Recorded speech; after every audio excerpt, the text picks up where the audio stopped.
that one, my leadership will be commenting on that. But the only thing I know is that I'm not being deployed by a cult. I know that EFF is a very democratic organization. I'm very happy. And everything, the problem was Floyd. Floyd was the big problem in the EFF. I can tell you right now, a divisive man. But I don't want to really get into that. Many of us are injured because of him. And because if he wants us to speak, we'll speak. But we had to stay in the EFF because of the lack of this organization.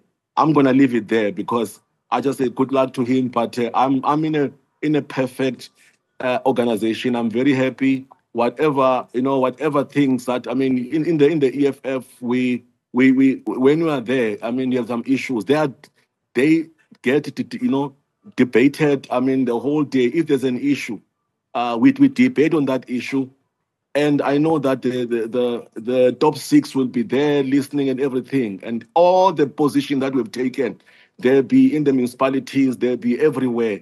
And whatever we need to do, I know there's a thorough consultation. And him himself, he was the center of the decisions that were like, taken. Now, when you're saying that it's a cult, it's a one-man show, I think, I mean, I'm in government. I operate, and there's no limitations. The leadership of the EFF, we get reports, we get accountability, and all of that. I think that is a coward. It is a coward. He could have raised whatever he wanted to raise within the EFF.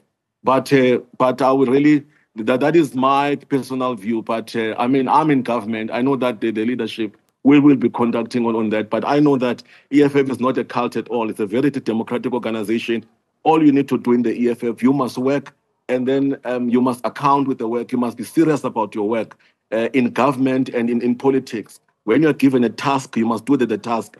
And I know that Floyd was a very lazy person. He says he has crisscrossed the country everywhere. We used to do the work for him and report to him. We're the ones who are doing a door-to-door buildings, these structures in the Eastern Cape, in OR Tambo, in Central Karoo, in the Northern Cape, whatever he was calling all those regions that he was calling Northern Capes. We were the ones door-to-door were doing it physically ourselves, talking to people, growing this organization. When he will come in, he will just come in there and just want reports and then intimidate you.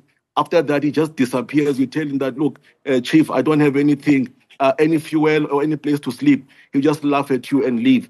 So there are many things that we can say about that thing. We mustn't let us to speak.